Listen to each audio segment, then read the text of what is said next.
Well, hello there. Welcome to the stream. I'm Father Roderick, and you may be watching this on YouTube on one of my 3 channels or on LinkedIn, because for the first time in a while, I'm streaming this simultaneously to my followers on LinkedIn. Most of my followers are Dutch, so they may be surprised to see me speaking English, but this is because I have a pretty large following from English-speaking countries from all over the world. And it's obviously easier for the Dutch to understand English than for anyone outside of the Netherlands understanding Dutch. So glad you can join me for another hour, another Q&A or an Ask Me Anything. I've been doing this format for, I think, 3 or 4 times now, and I really enjoy just having a kind of off-the-cuff discussion, dialogue, basically, with the people that are watching this live. And so if you have any questions for me, then feel free to post them in the comments. You can also just say hi and tell me where you're from. That's always nice to discover. And of course, we always have some regulars, and it's wonderful to see them again. Like, for instance, let me post this here, my Kuipers. And now, of course, I need to make sure that I turn off that little link there. Mike says, thanks for the tip on What Went Wrong podcast. I'm enjoying it. I started with the oldest and I'm working my way up. Yeah, it's an amazing podcast. I mentioned that on my own podcast, which is called Story Secrets. So you can look for the podcast called Story Secrets wherever you get your podcasts. It's a daily podcast, and I talk about movies and books and TV shows and occasionally also video games that I've played and about the story aspects. And in, I think, one of last week's episodes, I talked about a podcast that I discovered called What Went Wrong. And I've been listening to that podcast series nonstop. It is so well produced. And it's a movie podcast, but it doesn't talk about the movie as much as about the making of, and especially movies where a lot of things went wrong. And I discovered so much. I thought I was pretty well informed when it came to blockbusters like Ghostbusters or Jurassic Park or even Star Wars: The Phantom Menace, and yet I heard so many new things, and it's just super enjoyable podcast. Really, go check it out. It's called What Went Wrong.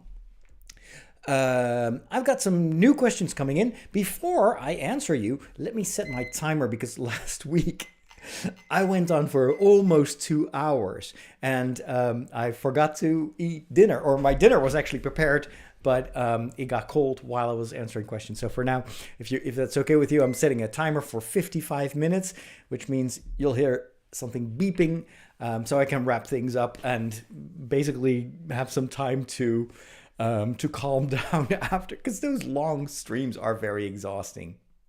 I'm in the Netherlands, so we are, it's evening over here. It is 7 o'clock in the evening, which means that after an hour, I still have about 2 hours before I go to bed. What is my opinion about Warhammer 40k? Sebastian wants to know.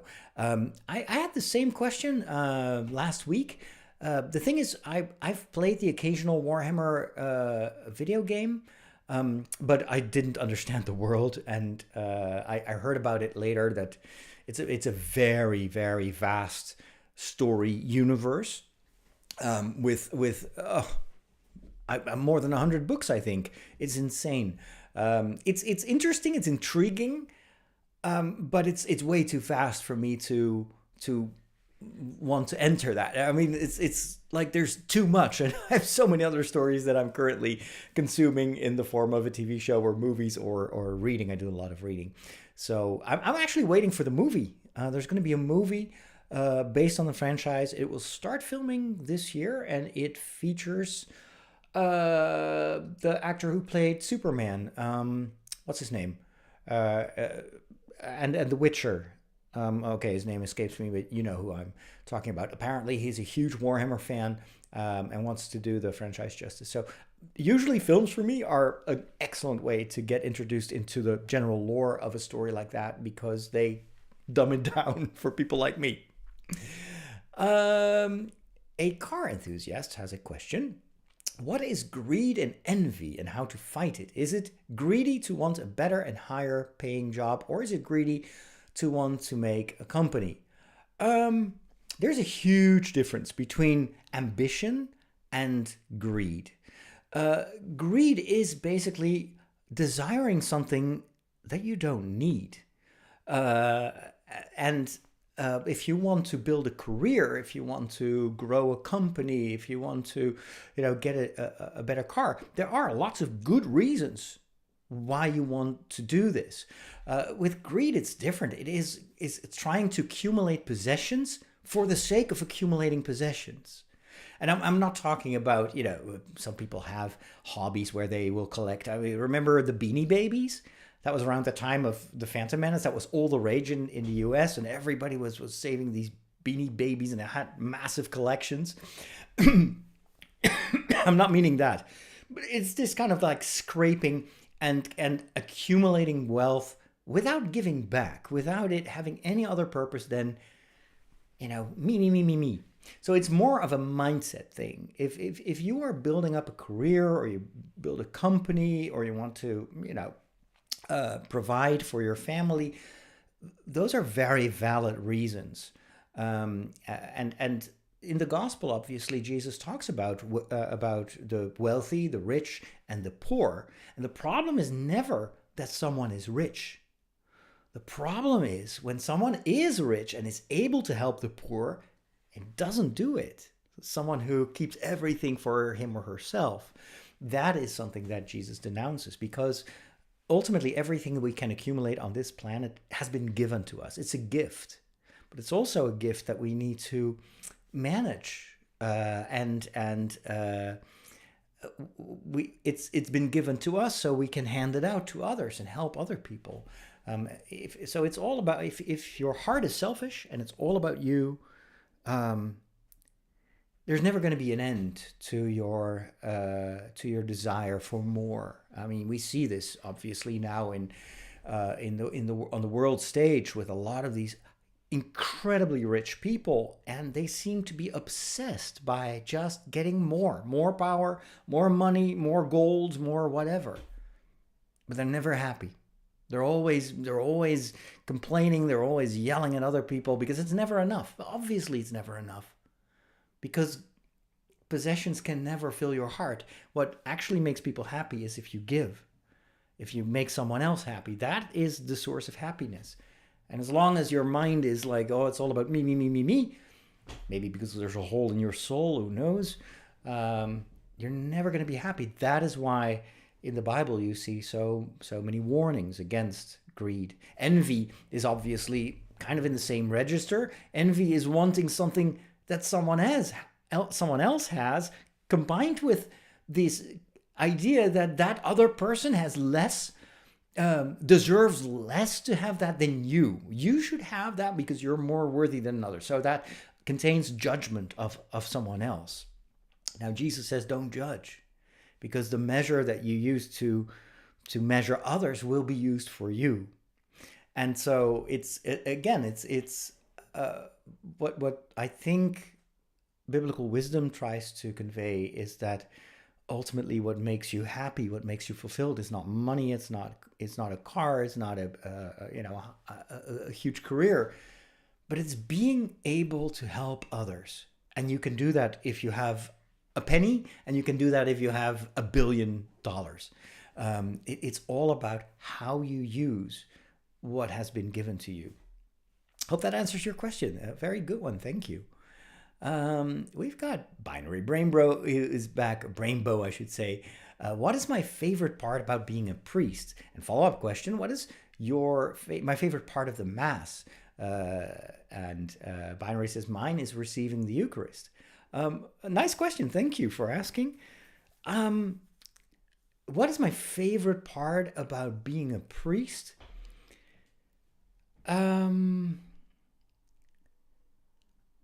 I'd say it's this availability. It is to serve you as a follower, to serve the parishioners here in the parish where I help out. It's this huge family that you have as a priest. I mean, they call me father, which of course is a bit weird because I'm not a biological father, obviously.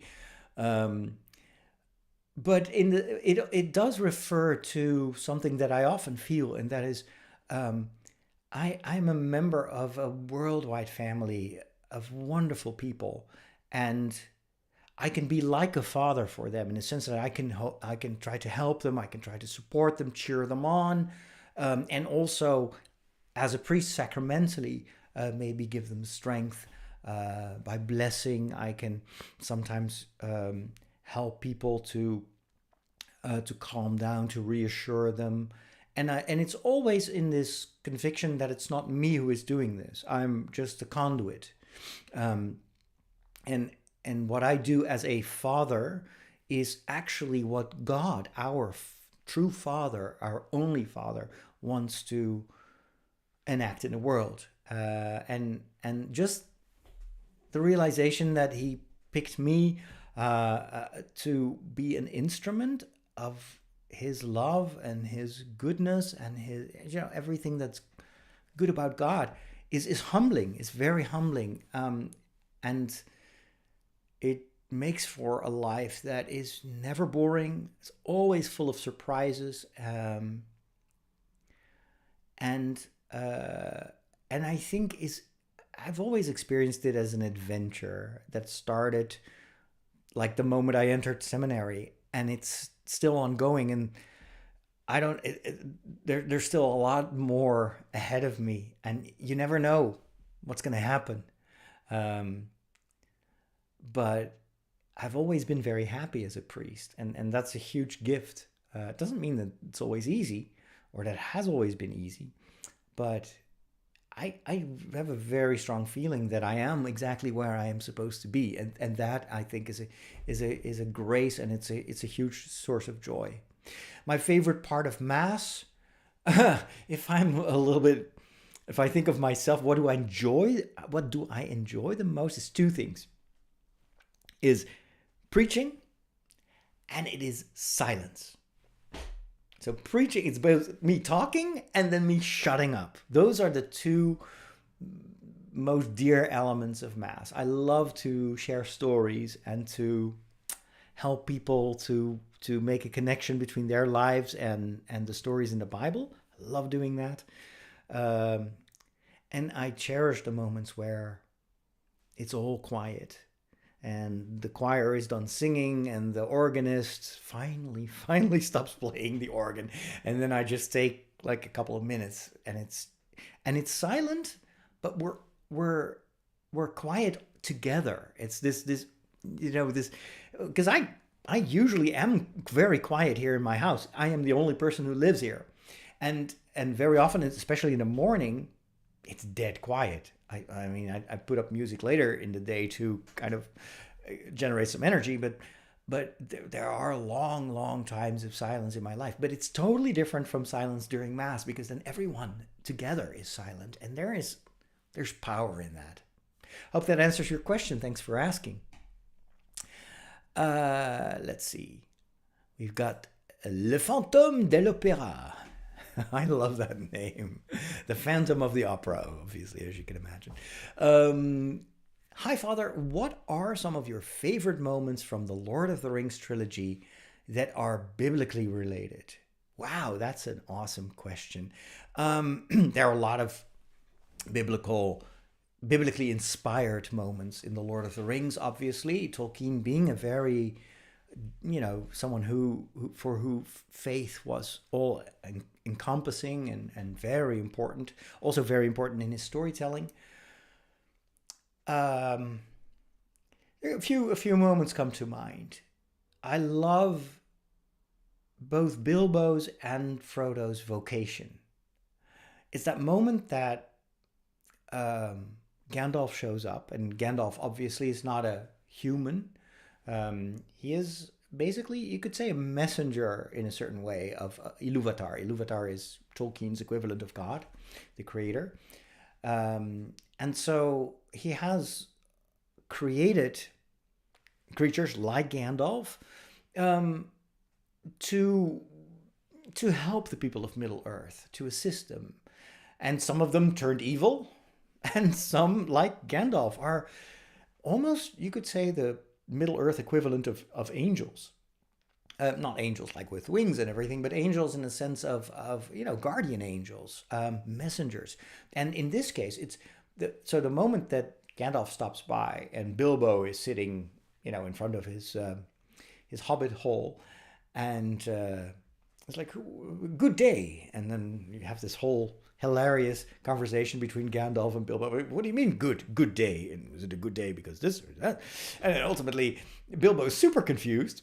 And then what do you want? Well, I'm looking for someone to go on an adventure. And what I love, and that's very biblical, is that Bilbo resists. He does not want to heed the call. And you find that in almost every vocation story in the Bible. There is this resistance or this hesitation. You see this with a lot of prophets. They say, well, God, why do you call me? I am not your guy. Go find someone else. I cannot speak. I am a sinner. I am afraid. I am weak. And then it is God insists, it's like Samuel, who's called 3 times during the night. And every time he's like, what's this voice? Who's calling me? And ultimately he understands, oh, it's God who's calling me. And you see this persistence of God. And also the patience. We can't say no. He doesn't force us. He's just waiting for us to say yes. And if we continue to refuse, he will just walk to another hobbit hole and call another hobbit. So it's very well possible that Bilbo... And there was this moment where he wakes up and all the dwarves are gone, and he's like, okay, that's the moment where he has to make a decision. Am I going to stay here? Or am I going on this stupid adventure that I am absolutely not ready for? And then he just goes and like, I'm going on an adventure. And I love that because it's very relatable. I've had similar feelings when I received the call to the priesthood, and I still oftentimes have these hesitations like, am I actually the right person for this? Probably not. And yet it's an amazing adventure, and I love to be on it.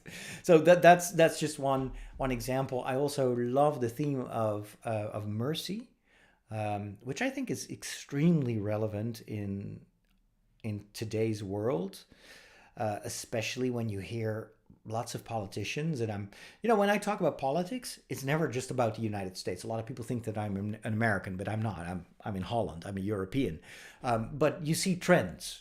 You see them in North America. You see them in certain countries in Europe. I see them in my own country.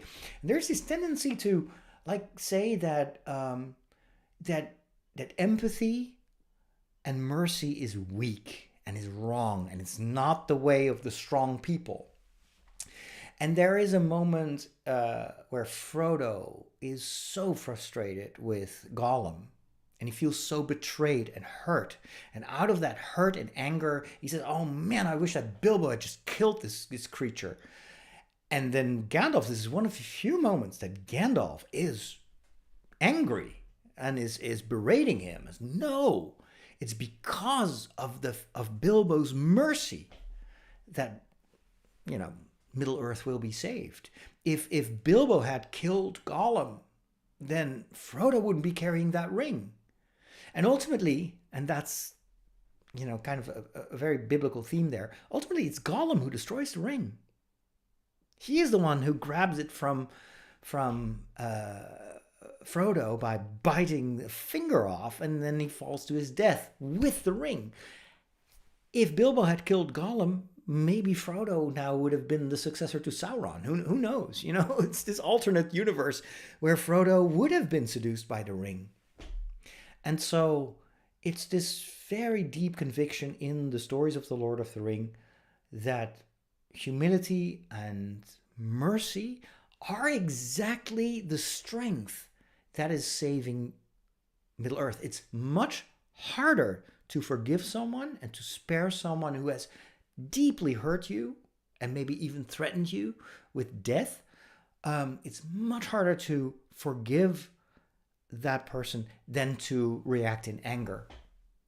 And I think that's a message that we should proclaim from the rooftops. because the way that we are treating the weak and even the perceived evil people that are, a threat to society, it's even regardless of the fact if that's really true, but it's just this dehumanization of people that is so dangerous, and it creates so much suffering, and it's a sign of weakness to hunt down the weak and the fallen, and this is the core of the gospel. Is Jesus, who didn't come for the people who are already living a good life and do exactly what. No, he came for the sinners, to save the sinners, and we're all part of those sinners, and that to me is also one of the deepest aspects or themes in the Lord of the Rings. So all these bros that are, just everywhere nowadays, just I don't know, just poisoning the debate with all their hatred of others, and it's usually comes from fear and from hurt, but nevertheless, this very toxic way of talking, and this merciless way of talking about other human beings is a menace to everything that makes us human.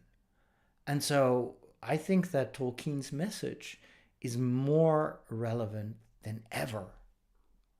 And I hope that people will listen, because Tolkien hints at what happens if we don't. You become Sauron. You become evil. It's the quick and easy way. But Tolkien is convinced that there is truth and strength in the narrow way, the narrow road, the difficult road, and that is basically to live, to always esteem other people as more than you and higher than you, and to always realize that everyone is a child of God, no matter what they've done, or no matter how afraid you are of them. And if we start treating each other as children of God and as brothers and sisters, that is the way to save Middle Earth, and to save our Earth, to save our planet. Thanks for that question. I'm a bit preachy, I realize, but this is something I really feel from the bottom of my heart. Chris wants to know, Star Wars, the upcoming movies or TV shows. Do you think we will get Mark Hamill back as Luke Skywalker or as Jake Skywalker? I'm not sure who Jake Skywalker is, but I'm not up to speed with all the extra lore. I think what I can imagine is that Mark Hamill will show up as a Force ghost in one of the future movies, maybe appearing to Rey. That would be very much in character and very, very congruent with how we've seen Obi-Wan Kenobi show up and guide his pupil. So I can see that happening. And in the end, of course, at the final scene of The Rise of Skywalker, we see this happening. We see both Luke and Leia appear to Rey as she embarks on her new journey. On the other hand, I think there is a danger if we keep hearkening back to these old characters instead of innovating. I mean, the other week, of course, we had the presentation of the cast of Avengers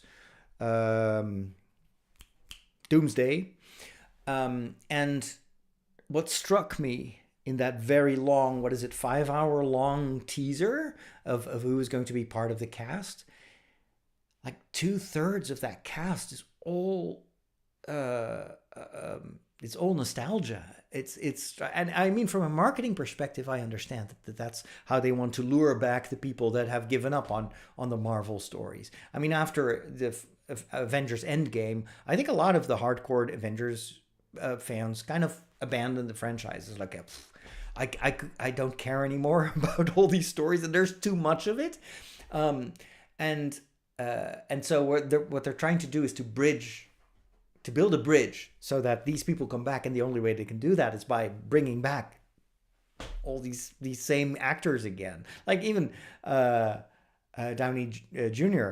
is going to play a new role, and I'm sure that is because they know that he is a box office magnet. But there is no reason why he would show up in this new story. I mean, he died, or his character died. Iron Man is someone else became Iron Man. So I understand why they do it, but I also think it is both Marvel and Disney run the risk of playing it too safe. And at one point, people will just they won't care anymore. Stories have to innovate, you need to inject new ideas, new blood, new talent into this storytelling world. If you don't, it's just going to be a rehash. It's going to be like AI.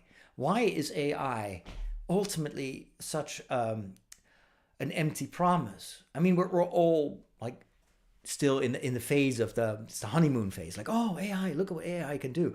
But what we will ultimately realize that the only thing that AI does is to rehash. It can only reproduce what it has learned before. True art, true storytelling comes from a much deeper level and from true creativity.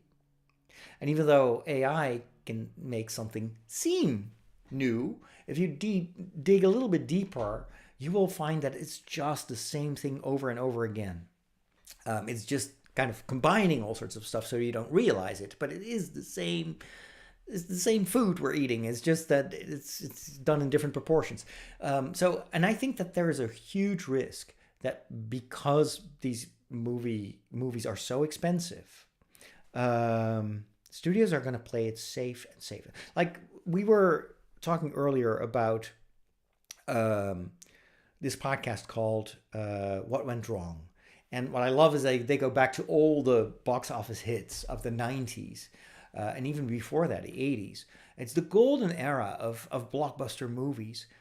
And what you realize when you listen to those podcast episodes is that every movie that was a box office hit was brand new IP. It was all, nothing had been done before Star Wars that was close to anything that George Lucas wanted to do. Same thing, Indiana Jones, it was something completely new. Jaws, no one had seen a movie like that.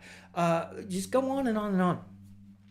And now what we're doing is look at Ghostbusters. When Ghostbusters came out, it was amazing. It was such a new concept, a new type of story. And now, what is it, like 30, 40 years later, we're still rehashing the same things. And no wonder that these movies get bland, because it's like AI. It's just reproducing the same thing. It's cloning, but it's not something novel. And I think that Star Wars deserves better. And even Marvel deserves better. I think there's so much talent, storytelling-wise, in the comic book, world of Marvel.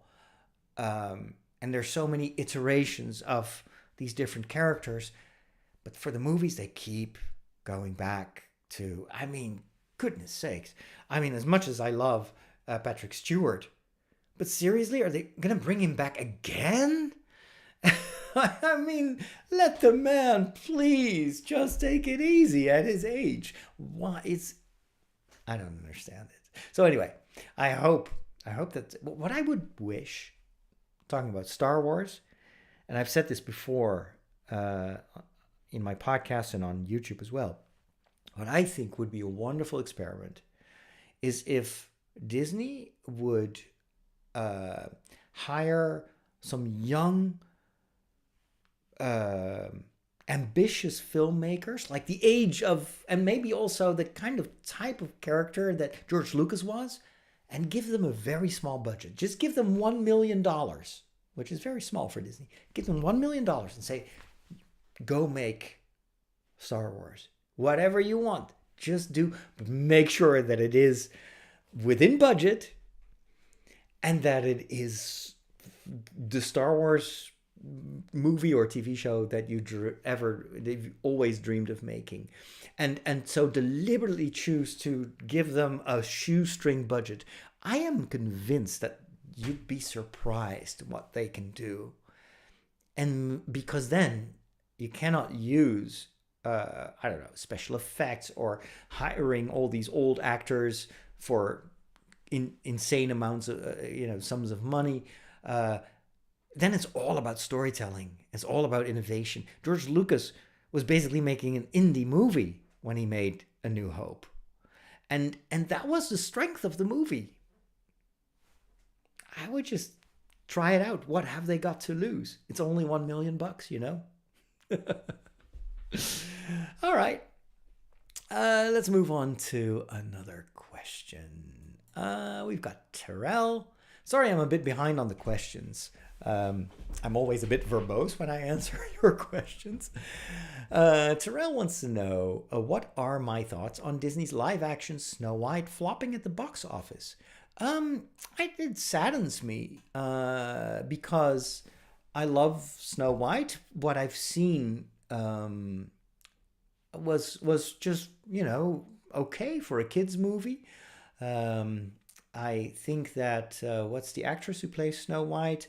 I think she's very, very much a Disney princess, very bubbly, very talented, an amazing singer. I mean, that one song has been in my head for 2 weeks now. It's such a good song. But I have seen a few clips of the movie where I was like, oh, I can see why people don't like it, because I don't know, those CGI dwarves didn't convince me that much, and I don't know, the evil queen, or what's her the actress who plays her, the actress who played Wonder Woman, Gal Gadot. I don't know why they keep giving her these roles. I was never very impressed by her acting. So yeah. On the other hand,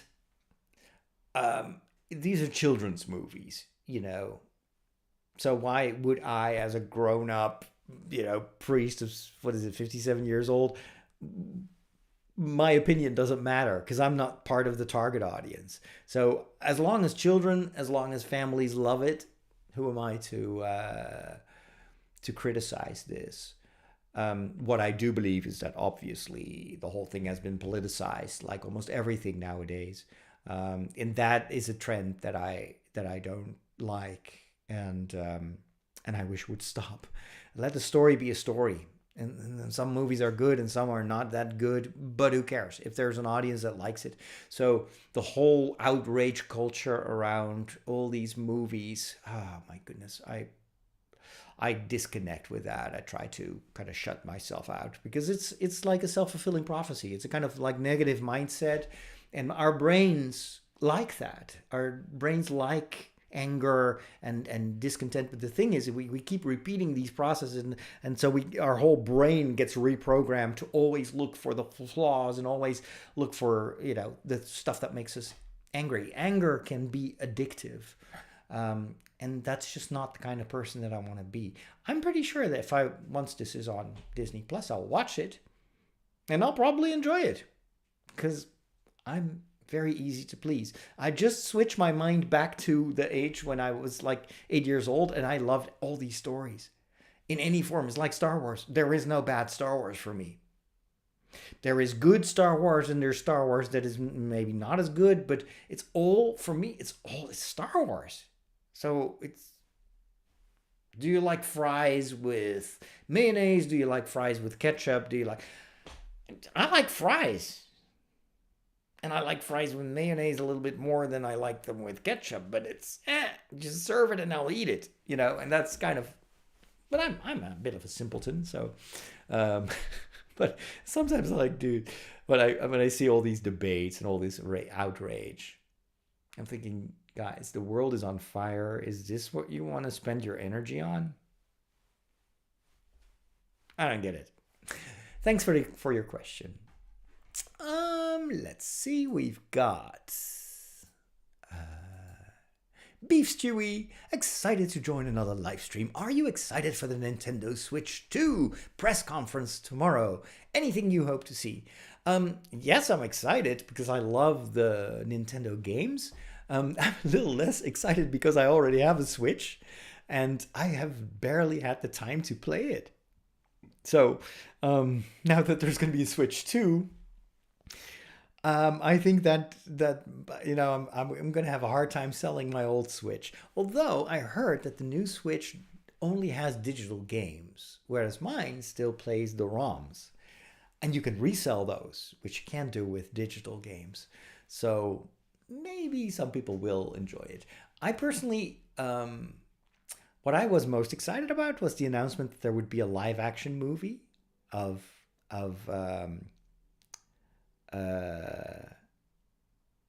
oh gosh, the name escapes me. My brain is sometimes like a Dutch cheese full of holes, you know. Link. So there's going to be a movie about Link and about the princess and everything. And yes, that is a live action story or live action version of an existing story that I'm really looking forward to. And so anything related to, what's the name of those games? Anyway, it's probably down in the comments, but I haven't scrolled up enough. But you know what I mean. So those games are amazing. I love the world. It's kind of like you step into a fairy tale, and that's kind of that's the only game that I actually played on the Switch. Anyway, but Nintendo is also playing it very, very safe. It's an iteration of the Nintendo Switch. It's probably going to have a slightly bigger screen, or actually we know what it's going to look like. So, and they've always, like, every game is a slight improvement of the games before. Nintendo also runs the risk of reiterating too much and trying to cater too much to nostalgia. But that's where the money is. So, and people love it. So, you know, who am I to say that they should do something different? We've got Aaron Cook from Houston, Texas. Howdy. Howdy, partner. Max wants to know if I've seen Black Lagoon. No. I have no idea what that is. I've not heard of it. I remember when I was young, there was Blue Lagoon, but that was a totally different thing, I assume. Hey, we've got our friend from Croatia back in the chat as well. Good to see you. Chris says we have got a Luke Skywalker now in Galaxy's Edge. Yes. And I am so glad that they do that. It doesn't make sense, obviously, because I think that Galaxy's Edge is supposed to take place after Luke Skywalker. Or is it the Mandalorian timeline? I always get very confused. But they are now they initially wanted to do something completely separate from the movies and the TV shows.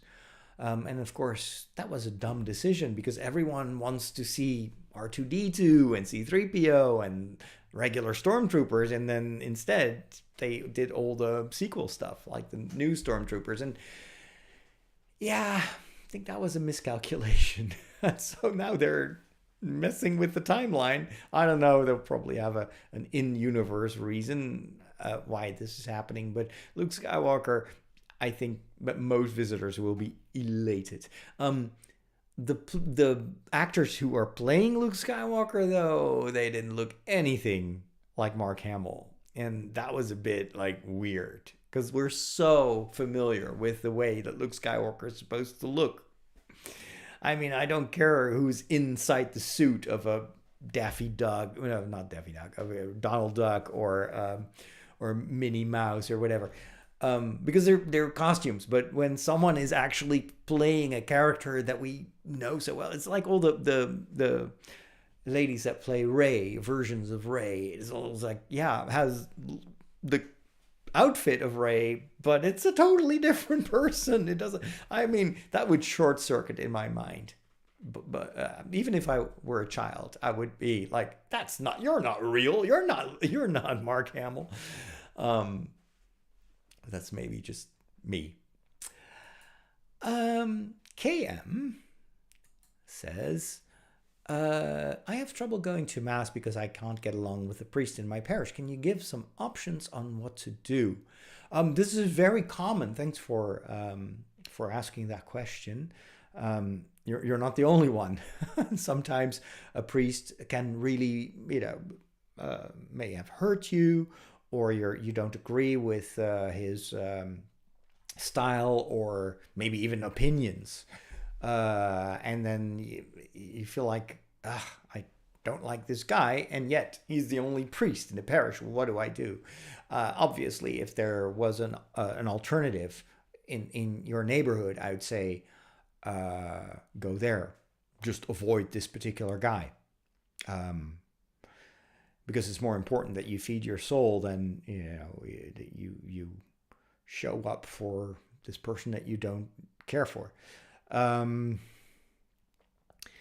But obviously, I think your question comes from a situation where you don't have alternatives, and then it gets a bit more complicated. I mean, I can totally empathize with you, because I've traveled a lot in my life, and I've been in parishes with many different types of priests, and there have been Sundays where I was, for instance, concelebrating, and then I was like, I am so glad that I'm not your parishioner, because I would not enjoy being around this guy. What to do? My mother always said, you don't go to church because of the priest, you go to church because of God. And I think that's true. That is absolutely true. However, we're also humans. It's very hard to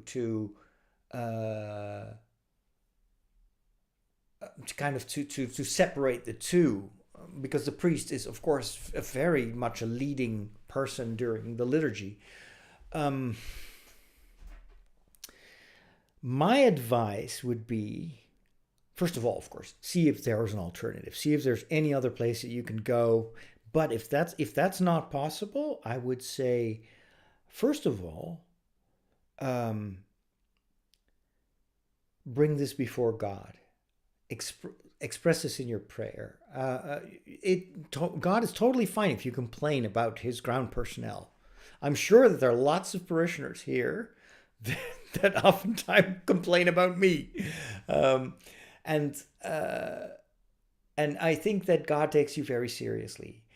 What I would also ask is for God to give you the grace to seek him, God, and only him, when you go to church, and to give you the grace and the maybe supernatural power to not take offense by the presence of this priest, to help you. And I know that this is something you should pray for, because I know humanly I would have such a hard time doing that myself.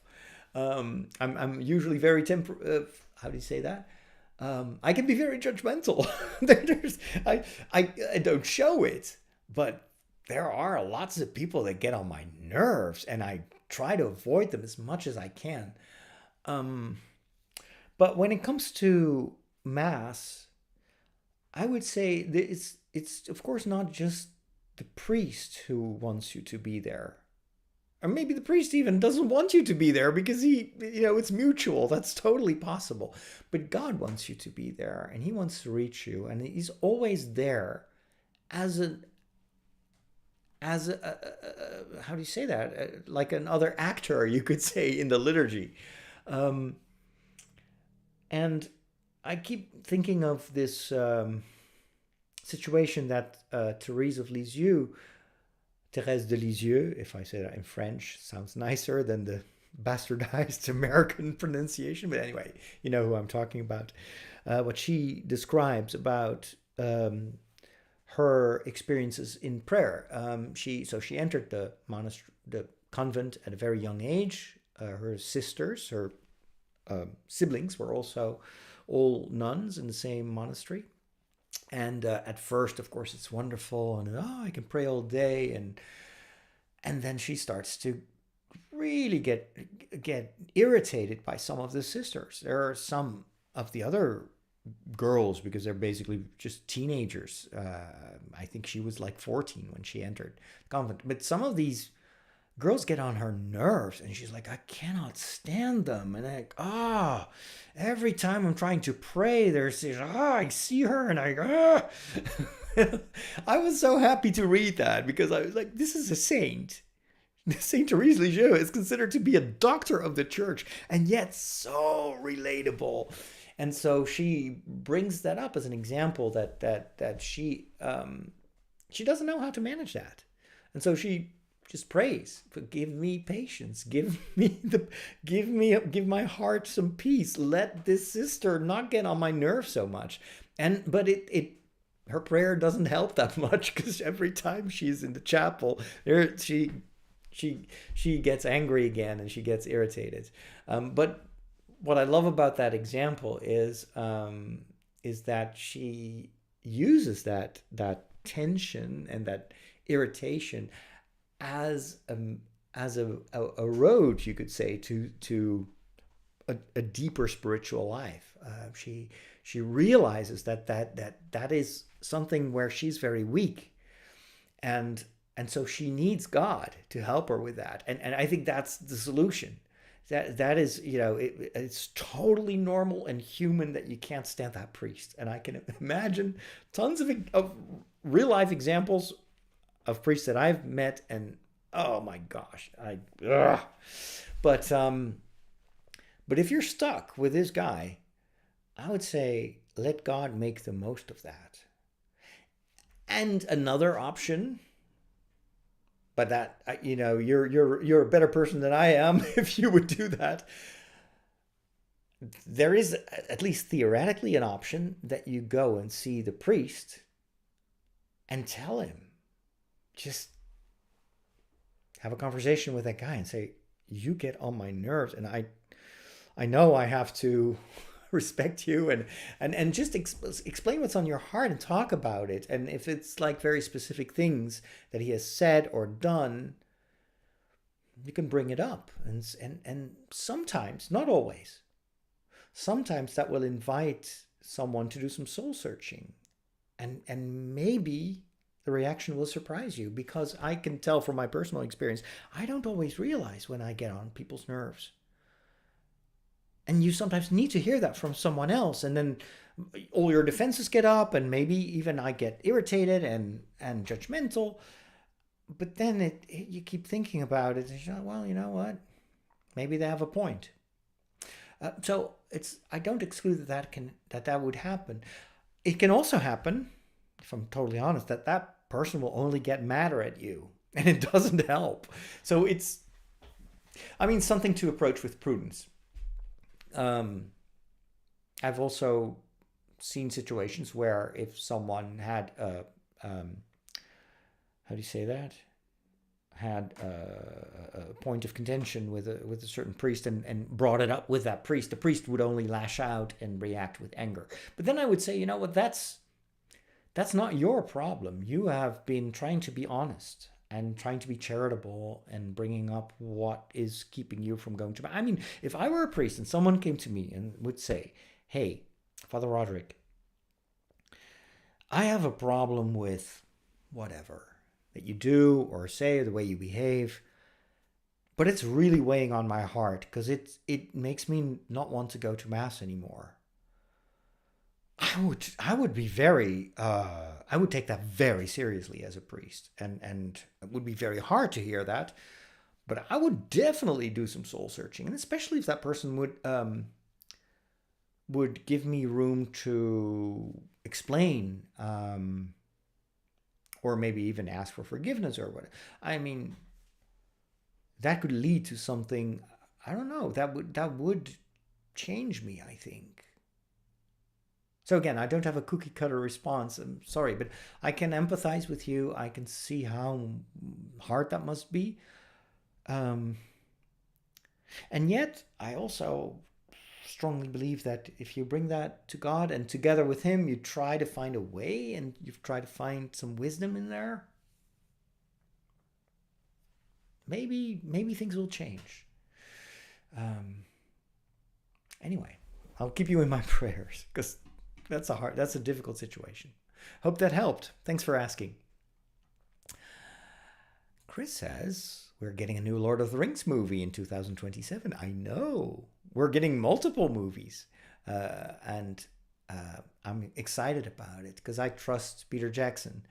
And I think there are lots of stories that you can tell within the Lord of the Rings and the Hobbit. Yeah, we live in a golden age for Tolkien-inspired stories. Chirk wants to know, have I ever tried pipe smoking? Even though I talk a lot about hobbits, I don't smoke pipe.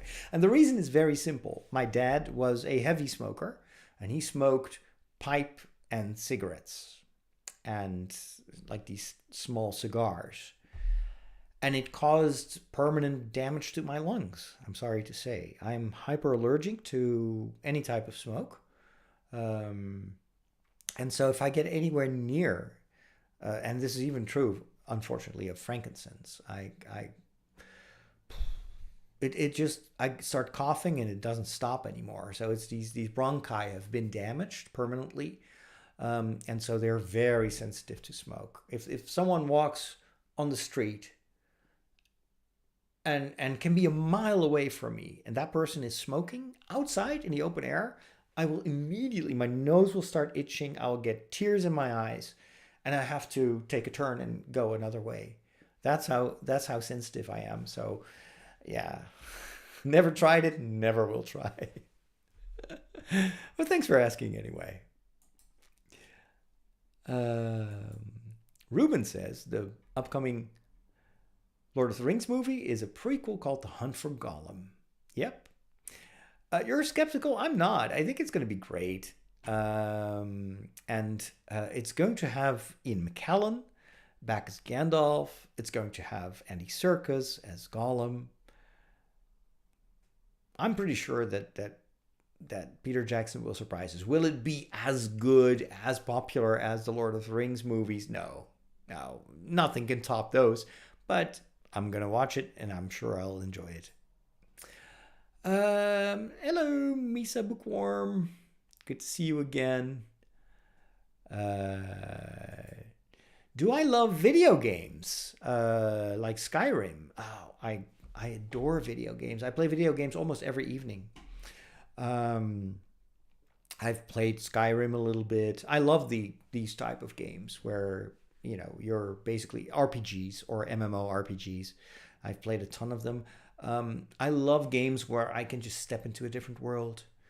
Right now, what I play a lot is Valheim, which is a very cheap game, and it's a wonderful game. It's like a Viking story, but it's in the Valhalla. It's like in the afterlife of the Vikings, and it's insane. I get totally zen when I'm in that game.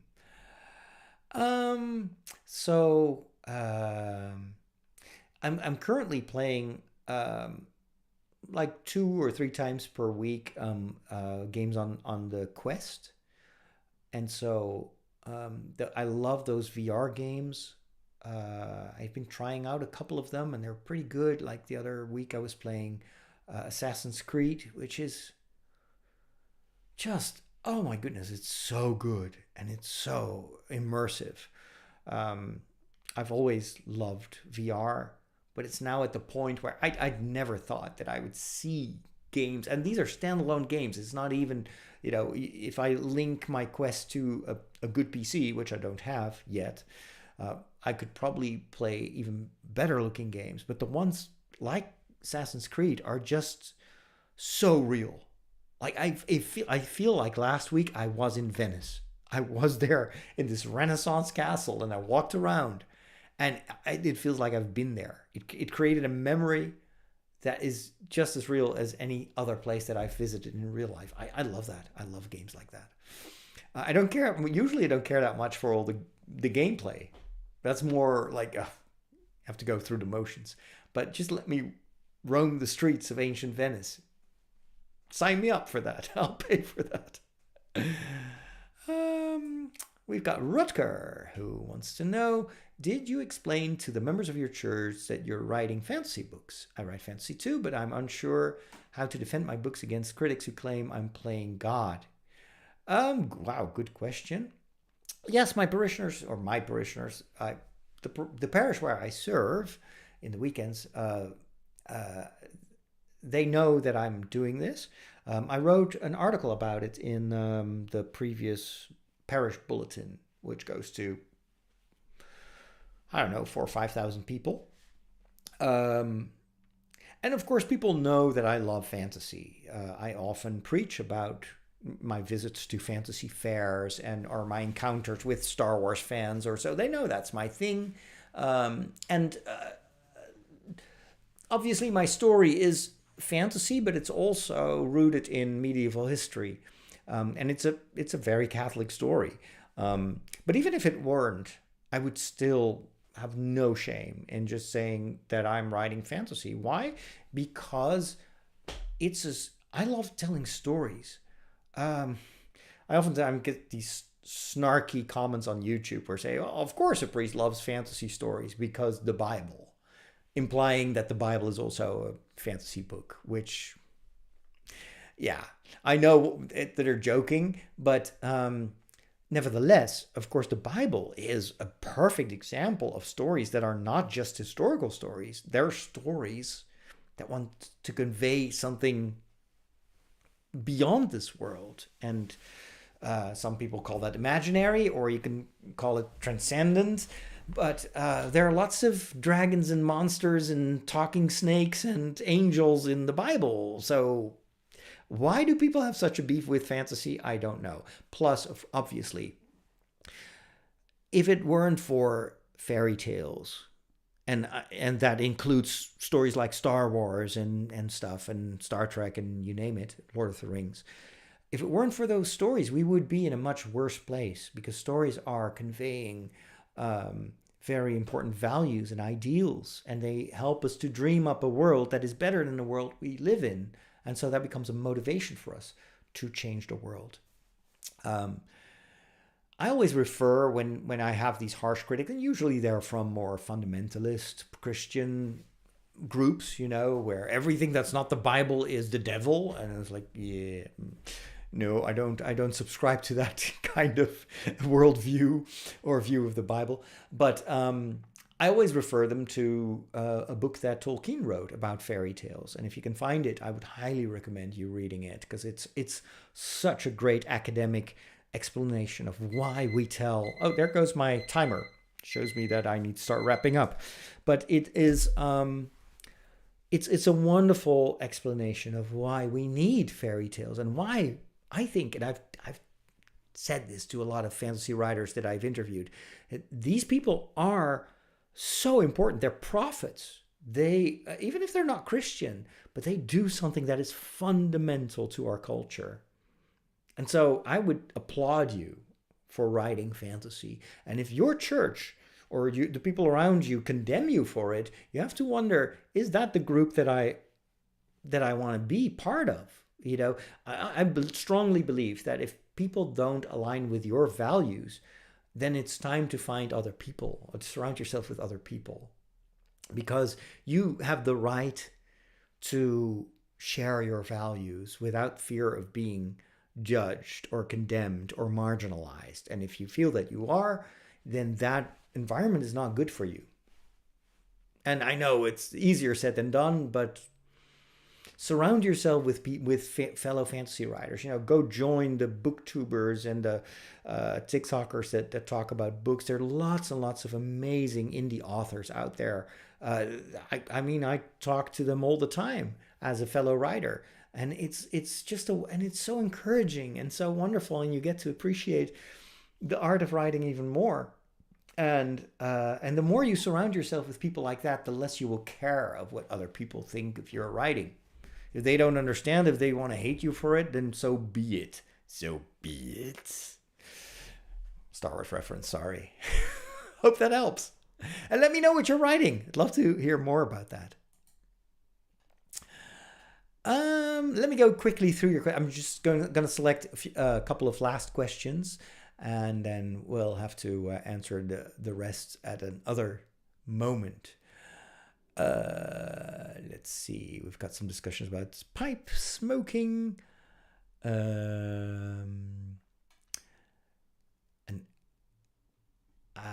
Out of This World production says, I have had a thought for an allegorical dark fantasy story that would have Christian symbolism. That sounds really cool. Definitely go for it. When is the Chainsaw Man live stream coming? That's a very good question. I wish I knew.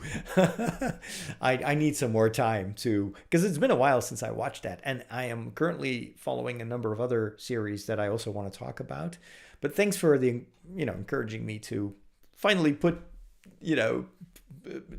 some action behind my words and start doing more anime updates. I'm currently watching Orb, which is amazing. I'm watching Solo Leveling, which is also equally amazing. I still need to watch the end of Freerun and some Attack on Titan.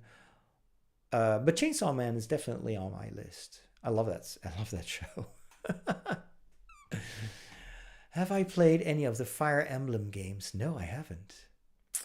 Black Lagoon is an early anime from the 2000s. Thanks for the tip. I'll check it out if I know where to find it. I'll look around on Crunchyroll. Aaron says, I know a lot of people who are literally losing their faith this time when it seems that God has abandoned us and not answering prayers. How do we pass through the dark night with more grace? That's a very pertinent question. I know that a lot of us are struggling with this, and I include myself in that. These are very dark times. What helps me is stories like The Lord of the Rings. It's just, there are way more good people than there are bad people. And I would encourage you, go read a story like The Lord of the Rings, because it's filled with hope in very dark times. Go watch some Star Wars movies. Go watch Andor, because it's about the times that we live in. I would also reiterate something that not Uncle Roger. What is it, Mr. Rogers? I grew up in the Netherlands, of course, but and he said, always look for the helpers. So that's always something I always try to do whenever I see that there's another, cruel thing happening. Like, I know that there are good people that do take care of others, and preferably be the change, be the person that you want others to be. Nothing stops you from being a good person and help other people. And you may think, well, that's not going to make a change, but it does. That's why Frodo is so important. He's a little hobbit. Nobody thinks that he can do it. But if it weren't for Frodo, Middle Earth would have been doomed. And that's us. We are little people. And we would love to stay in the Shire and pretend that nothing is happening around us, but we know that we live in a bigger world. And we are being called to make a difference. And to maybe carry the weight of all that evil and all that darkness, like Frodo is carrying the ring. It pulls him down, and we feel sometimes exactly like that. Evil can even hurt us, like Frodo has been stabbed by one of the ring wraiths. Those are all very symbolic, powerful moments in The Lord of the Rings that reflect our condition, where sometimes the evil is so overwhelming that it wounds us. And yet, what marks Frodo is his persistence to continue to walk step by step. And if he cannot do it by himself, Sam is there to carry him. And be like Sam. Be courageous like Frodo. And maybe at one point we will be on Mount Doom and thinking we'll never get there. And yet Sam keeps just putting one foot in front of the other, and ultimately they win. And that's a matter of faith. We know that ultimately evil has already been beaten and it will not prevail. And the best way to combat evil is by doing good. It's not by complaining, it's not by pointing fingers, it is by literally doing what you want the rest of the world to do. True charity is incredibly infectious, and it's much more attractive ultimately than outrage culture and anger and cruelty. And sometimes we are asked to be strong for others and to defend the rights of the weak. We have to stand up for the people that have no voice.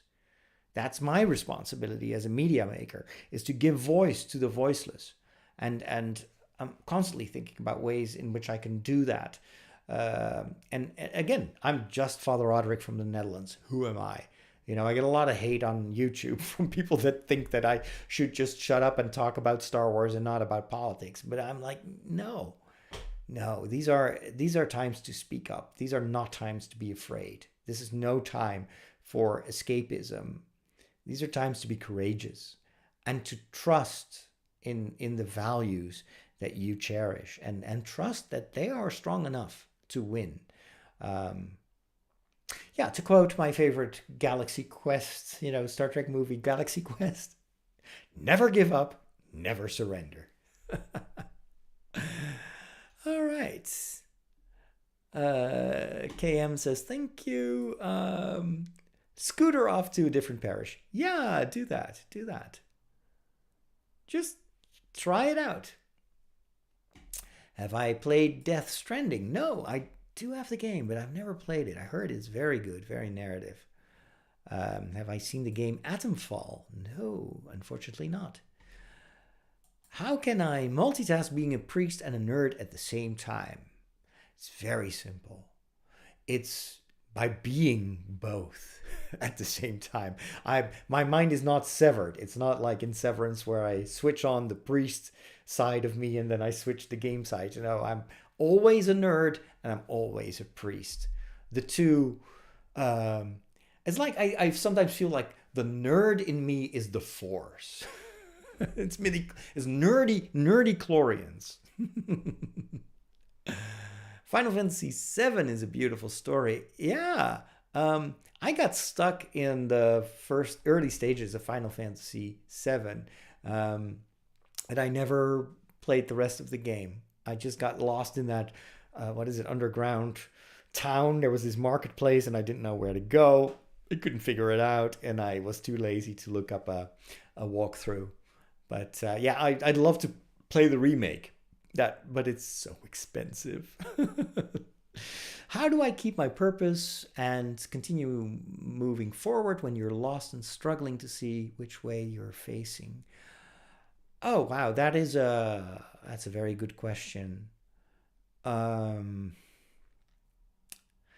you're lost, I truly believe that you're never really lost because God has your back and you're already found, even though you might feel like you're lost. But I would say there's never a wrong direction that you can take. Over time, if you ask God, he will show you why you walk that part of your life and what it's good for. And when you're in the moment, you have to trust that there will be a moment in the future where you look back on these times and see like how God traced a route through all that darkness.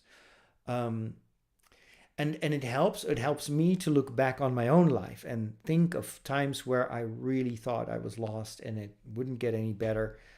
And here I am. And that always helps me to, when I'm in a difficult situation now or in the future, to realize that in the past I always got through. I'm still here. I got here, and I learned a lot from those difficult times, and it strengthened me. And that is kind of what I always tell myself when I'm going through difficult times. I'm like, I'm not lost. I just don't know where to go, but that doesn't mean that I'm lost. I'll just I'll just weigh everything, I'll pray about it, and then I'll just pick a direction.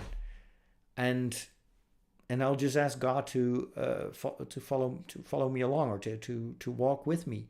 And then I cannot go wrong. I cannot be lost. And sometimes when it's really bad, I just tell myself, this too shall pass. This too shall pass. And it's always been true in my life. Danny says, I don't speak English. I'm sorry about that. I hope you can still follow a little bit. I don't have subtitles, unfortunately. Bobby asks if I have watched the latest episodes of Daredevil Born Again. No, I've only seen the first episode. I'm very far behind.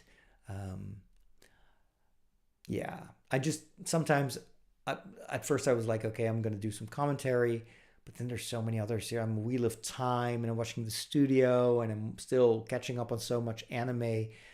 And I basically give myself a maximum of 1 hour per day for watching anything. So yeah, I'll watch it at one point. Please sing a part for us of your ultimate song. Give it your all. Thanks for the challenge. Maybe some other time. And also, most of the songs that I love are copyrighted, and my account might get flagged. Is there a Catholic philosopher or theologian that you like? Analyze your media and pop culture. René Girard's mimetic theory. René Girard is very interesting, yes. Am I familiar with Edith Stein's phenomenology of empathy? I did my master's on Edith Stein, yes. Is her thought relevant to the way we interface with fictional protagonists? Good question. I'm not that familiar with her, with that particular aspect. I have to dig deep because it's been 20 years or longer since I've studied her writings. Yeah, I'll have to get back to you. That would be a bit too much for this conversation, but feel free to bring it up next week at the beginning. But lovely question.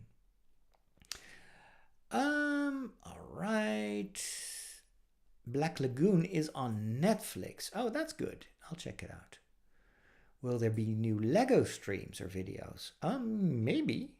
I'm still building Lego sets every once in a while. I haven't been building Lego, but it's because the pantry where I was doing that is very cold. Now that it's getting warmer, I might get back to Lego. Am I digging Andor? Yes, very much so.